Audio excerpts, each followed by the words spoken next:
A bioeconomia tem como principal objetivo transformar os processos produtivos, por meio de tecnologias avançadas e também pelo uso racional dos recursos biológicos. E esse é o tema do Conexões de hoje.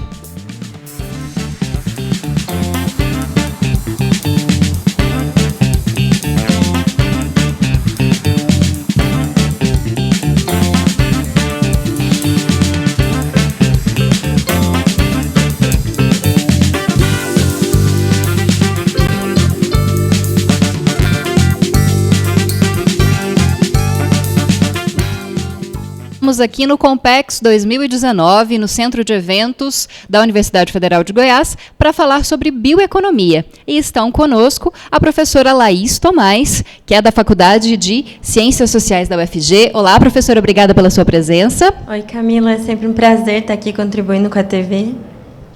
Também contamos hoje com a presença do André Bastos, que é professor da FACE UFG. Obrigada, professor, pela presença. Olá, economia. Tudo bem, Camila? Obrigado pelo convite. E, por último, contamos com a presença do Joaquim Zhang, que é professor do Instituto Federal de Goiás. Muito obrigada pela sua presença, professor. Muito obrigado pelo convite, Camila. Estou aqui, é um prazer estar aqui com vocês. Bom, então vamos para a nossa primeira pergunta, lembrando que hoje a gente conta com tradução em Libras de todo o nosso programa. Bom, para começar, gostaria de fazer uma pergunta um pouco mais geral. Como é que é possível conciliar a preservação do meio ambiente, o desenvolvimento econômico, pensando nessa bioeconomia? Laís, vou começar com você.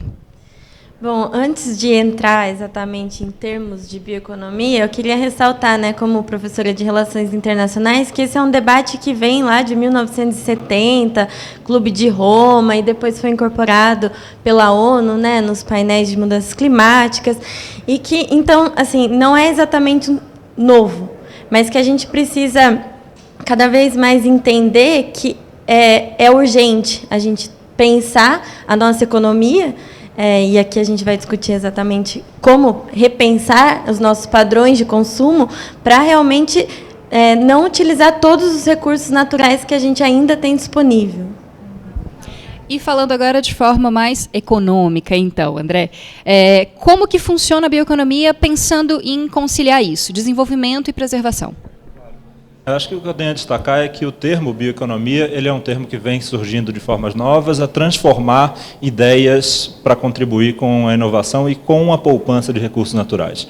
A teoria econômica, o estudo da economia na prática também, ele sempre levou em consideração que o mundo não é infinito, de que a gente tem um tamanho de mundo, um número de árvores e de recursos naturais aqui, e que isso merece atenção do estudo da economia para que a gente consiga progredir mantendo todos os recursos que a gente tem.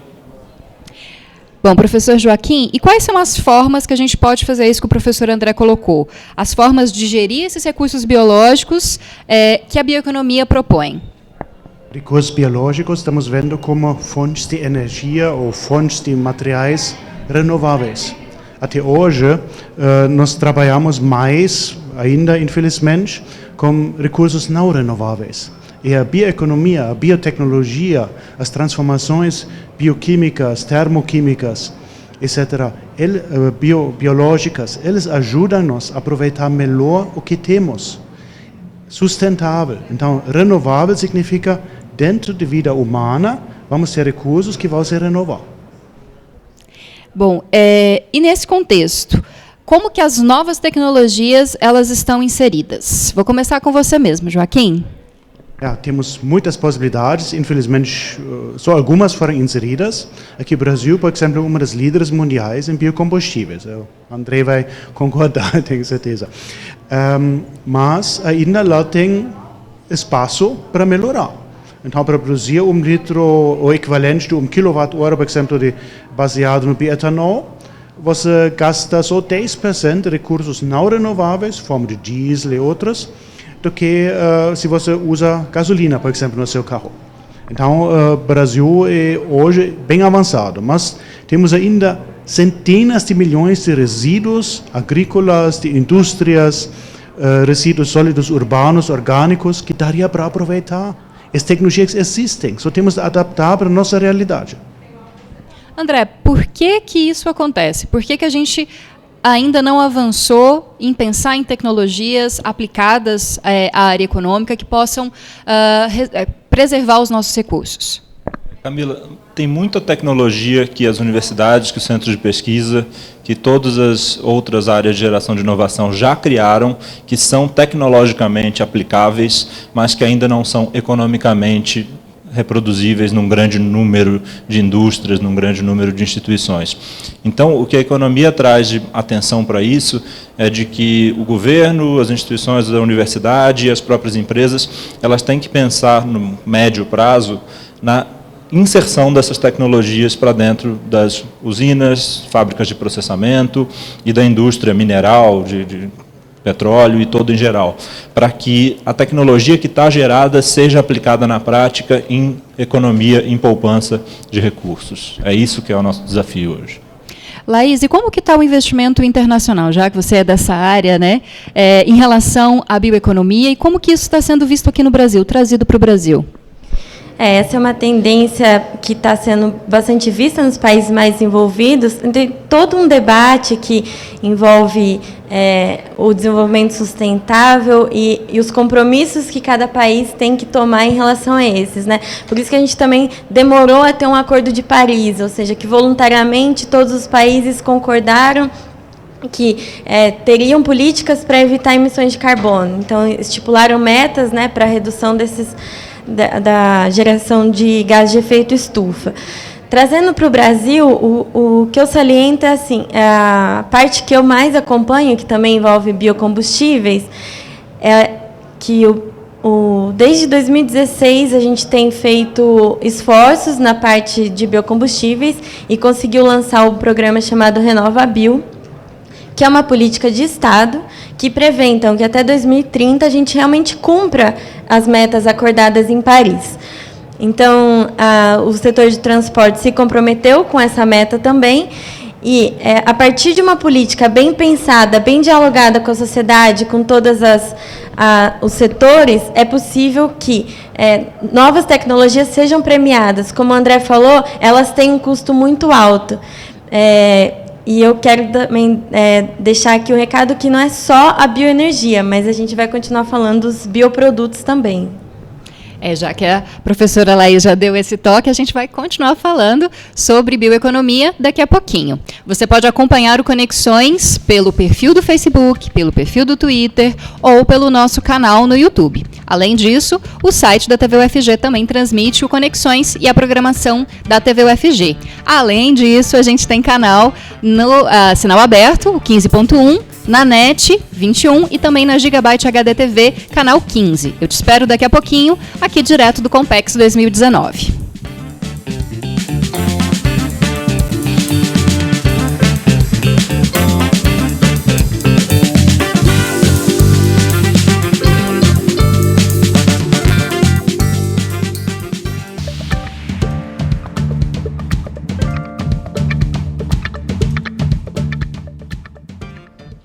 Estamos de volta aqui no Centro de Eventos da Universidade Federal de Goiás, no campus Samambaia, onde acontece o Compex 2019 e onde também está sendo realizado o nosso Conexões Jovem, que está cobrindo alguns temas que estão sendo discutidos no Compex. Hoje nós falamos sobre bioeconomia. E estão aqui com a gente a professora Laís Tomás, da Faculdade de Ciências Sociais da UFG, também o professor André Bastos, que é da Faculdade da FACE, UFG, e o professor Joaquim Zhang, que é professor do IFG.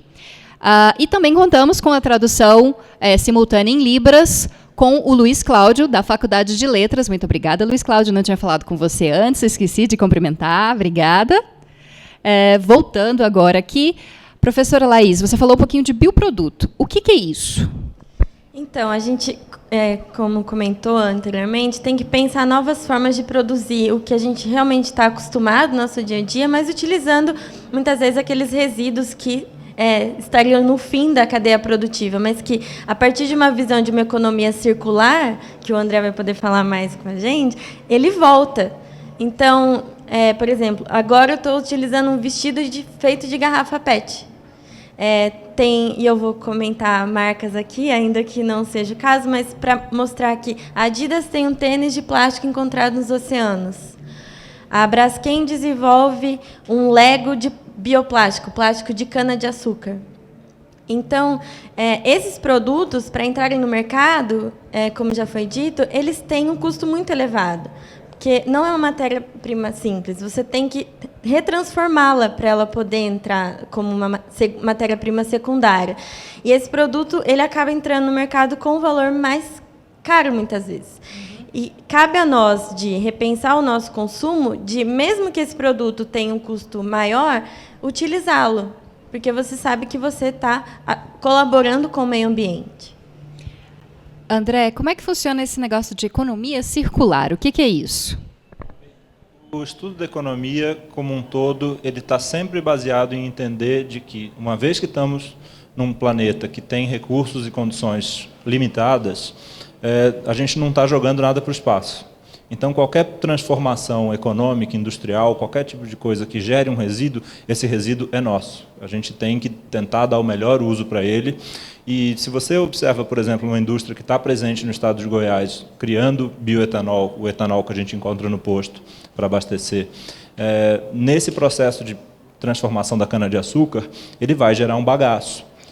Por muito tempo, esse bagaço e outros subprodutos que estavam no caminho foram um problema, até que se transformasse, se construísse uma tecnologia para gerar energia elétrica utilizando esse bagaço. Então, esse é um caso específico que está na nossa vida, que não está longe daqui da UFG, em que hoje a indústria é capaz de alimentar-se do produto que ela gerou como resíduo inicialmente e, muitas vezes, até gerar energia elétrica para o sistema que vai para nossas casas e para o nosso trabalho, né, no dia a dia. Então, essa característica circular ela vai estar sempre presente na ideia de economia e na ideia de bioeconomia, de recursos naturais que a gente está discutindo, ela se torna prática. A gente tem que trabalhar e na faculdade de engenharia, na inovação, em tudo mais, em tecnologias que ressignificam, que fazem a gente aproveitar o resíduo. Professor Joaquim, o que o senhor pode contribuir com a gente a respeito dessa questão da utilização de recursos, o uso do que a gente muitas vezes acha que tem que ser descartado num novo produto? Como eu já falei, existem no mundo um monte de tecnologias de reaproveitamento de resíduos. E hoje, por exemplo, continuando com a indústria de etanol, já começamos com esse tema, nós temos, por exemplo, um projeto de indústria de etanol ainda utilizando uma usina média, 3, 4 milhões de litros de diesel por ano. Isso dá para substituir por biometano a partir dos resíduos úmidos, da vinhaça, da torta de filtro. Então, essa tecnologia já existe, só temos que adaptar aqui. Então, essas tecnologias não só para a produção de energia. A produção de energia, geralmente, é o último recurso segundo mais último recurso do destino da biomassa.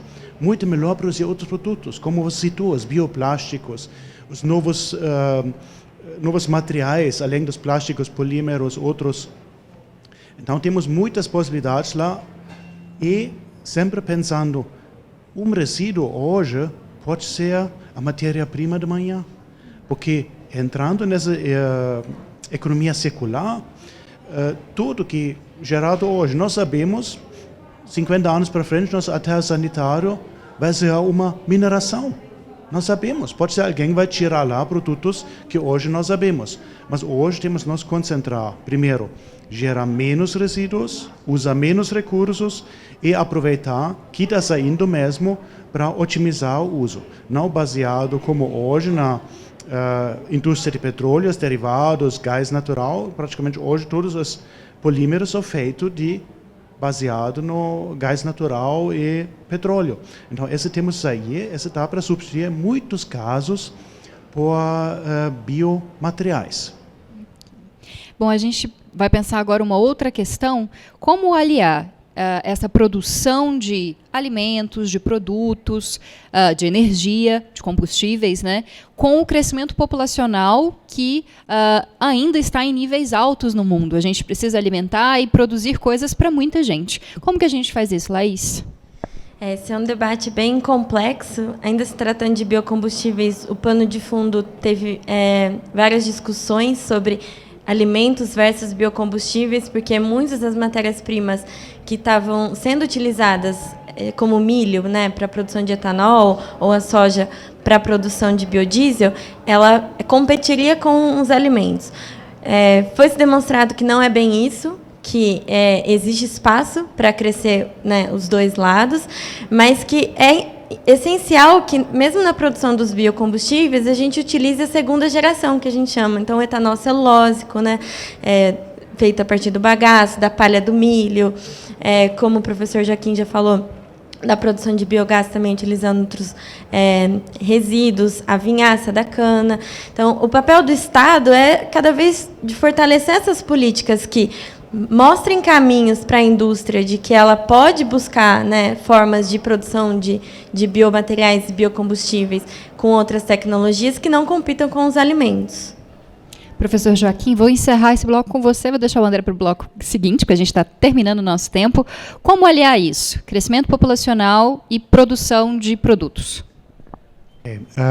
Nós aqui, poucos de nós, antes de entrar nesse tipo de pesquisa, sabem que nossos alimentos aqui, que estamos comendo, 70% é gerado por agricultura familiar e pequenas cooperativas. As grandes empresas produzem para o mercado mundial ou para bioeconomia, no outro sentido, não de ser alimentos. Então, sempre vai ter essa concorrência. Então, a primeira coisa temos de ver, otimizar o uso que já estamos produzindo, otimizar o uso das áreas que estamos utilizando e também apoiar os pequenos agricultores. Eles não têm lobby, ninguém fala para eles, nos ajudam. E nós achamos ajuda fora. Incrível, a Universidade de Londres, várias universidades da Alemanha, universidades na França, na Finlândia, nós apoiando nos projetos para ajudar os pequenos agricultores. Temos, por exemplo, um projeto com a Universidade de Londres, WWEF Nexus. Nós vamos apresentar esse projeto na segunda-feira, aqui no evento, e esse é exatamente para apoio desse pessoal que está produzindo, que nós estamos comendo e bebendo. A gente vai para mais um intervalo e daqui a pouco finaliza essa conversa a respeito da bioeconomia aqui no Compex 2019. Mande a sua sugestão por conexões no jornalismo@tvufg.org.br ou então no nosso WhatsApp 99181 1406.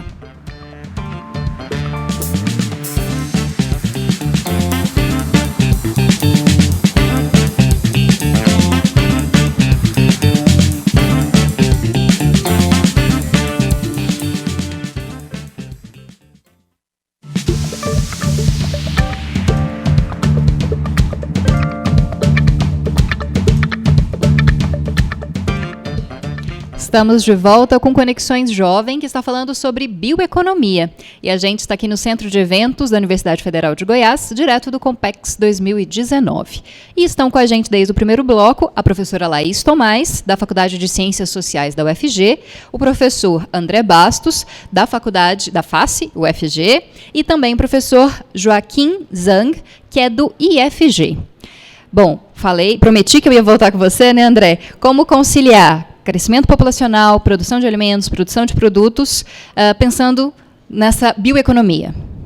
Eu acho que a primeira coisa que a gente tem que lembrar quando pensa no desafio populacional do mundo hoje é que a população do mundo está crescendo pelos países que não são os desenvolvidos e mais ricos, e que são esses mesmos países que estão aumentando o seu consumo de produtos da bioeconomia, né? Então, a gente tem que pensar que o comércio internacional vai trazer mais produtos para essas regiões e que, ao mesmo tempo, elas serão os geradores de resíduos e lixo e tudo mais, que vai trazer problema ambiental para o mundo. Então, o desafio que a gente tem da economia para tentar apresentar para essa solução é como é que a gente vai estabelecer mercados que remunerem as pessoas para elas fazerem as coisas certas. Por exemplo, eu estive num país avançado recentemente no Canadá e eu vi que você, ao comprar uma latinha de refrigerante, você paga, na hora de comprar, já paga um imposto referente ao processamento daquela latinha depois. Para que você tenha um incentivo de, olha, eu já gastei dinheiro com o processamento disso. Eu vou guardar aquela latinha na minha casa e vou levar ela depois para um posto de reciclagem, onde eu vou ser remunerado em parte desse imposto que eu já paguei de volta. Então, eu vou pagar 20 centavos na taxa adicional de pegar a latinha de metal e vou receber 15 que seja de volta, para que eu tenha o incentivo de levar a latinha no lugar certo, reciclar vidro, plástico, metal e etc. Então, o desafio para lidar isso de forma melhor no mundo é levar para os países subdesenvolvidos as tecnologias que já existem em países muito avançados para lidar de forma correta com o lixo urbano, principalmente. O que a gente pode falar sobre as políticas públicas, Laís, para esse setor? Nesse sentido que o André falou, e voltando até a questão do RenovaBio, ele também tem um sistema de premiar aqueles que produzem biocombustíveis que tenham melhores tecnologias e que realmente reutilizem dessas matérias-primas, né, que serão dos resíduos que voltam como matérias-primas. E que realmente é um modelo que está sendo levado dentro da plataforma Biofuturo, que o Brasil liderou, né? E está à frente dos eventos. Até em março do ano que vem a gente vai receber mais uma conferência dessa plataforma para realmente discutir esse modelo e levá-lo para outros países. Além disso, é importante frisar uma questão de transporte. A gente está vendo que a eletrificação dos carros ela é uma realidade. Então, não muito distante, a gente vai ver muitos carros elétricos. Mas a gente não pode esquecer que a matriz dessa eletricidade ela também tem que ser limpa. Então, é fundamental que o país, né, não perca isso de vista, ainda que a nossa matriz seja uma das mais limpas, né, e renováveis do mundo, é um importante aspecto. Mas, em se tratando de aviação, os combustíveis líquidos ainda estão em jogo, né? E um avião ele consome muitos litros, né, de querosene de aviação.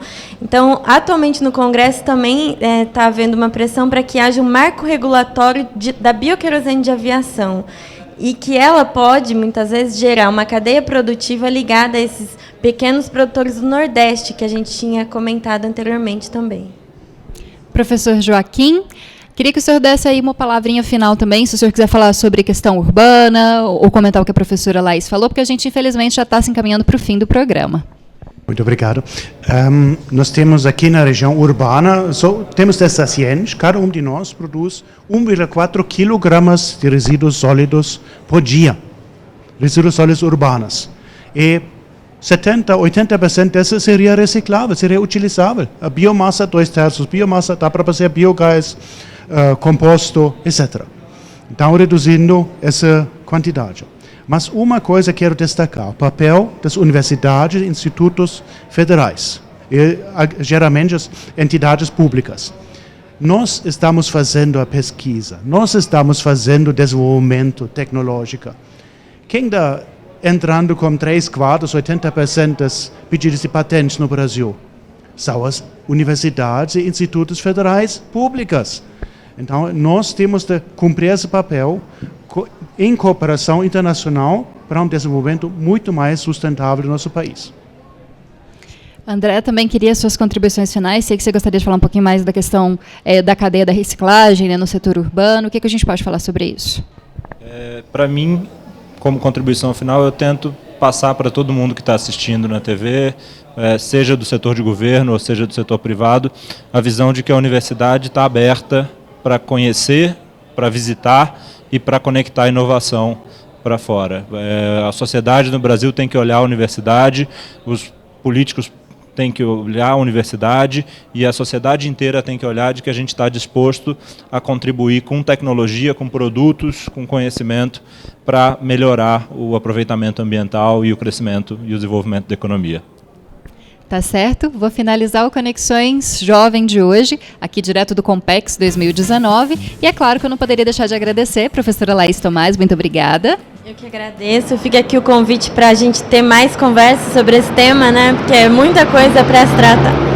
Falando em combustíveis de aviação, a gente até é interrompido por um deles. Aeroporto próximo, não tem jeito. Mas obrigada, professora. Obrigada também, professor André Bastos.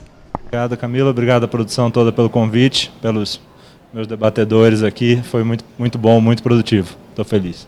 Obrigada também, professor Joaquim Zang, pela sua presença e por ter vindo aqui na UFG falar com a gente. Muito obrigado, Camila Maia, pelo convite e pela possibilidade de mostrar nossa pesquisa, de novo fazer interação com os colegas da Universidade Federal, que são nossos parceiros natos nas pesquisas e desenvolvimento, junto com a indústria também. Muito obrigado. E agradeço a você que acompanhou a gente no Conexões e te peço para continuar com a TV UFG na nossa programação ou então na internet. A gente tem site e redes sociais, onde você pode acompanhar todo o nosso conteúdo, além, claro, de curtir, comentar e compartilhar. Ajude a gente a construir a TV UFG. Até mais!